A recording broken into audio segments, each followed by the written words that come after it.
Good old Landcruiser LC70, everybody blames the filter for not working, but here we go again. Another one, seal pinched and pulled off the side.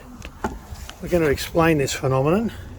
Obviously nothing sealing in there and dust and everything coming past. Dirt on there, but it's got nothing to do with it. There's the seal on the good side, there's the seal on the pinch side, completely off. Now have a look at the lid and see why. As we start going down, looking down in there, we hit the side of that seal and keep pushing down, and the lid pops on and it pops the seal off. When you're putting in your air cleaner, push this hose here so you can compress it a little bit. Push this hose in and it'll fall down on top like that has done there when we've got a filter in it. That's the problem in our eyes, the number one problem. Far outweighs any dust issues or anything else. Dust coming from pinch seals is the number one thing we see in our workshop. Look after your filter and put things on properly. This catch can and all's been done wrong on this thing as well.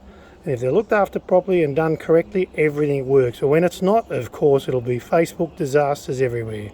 To see more of these videos, keep watching our Facebook, YouTube, Instagram. Look us up at Snapchat, or of course, berrimadiesel.com, where you can find out how to look after your diesel correctly.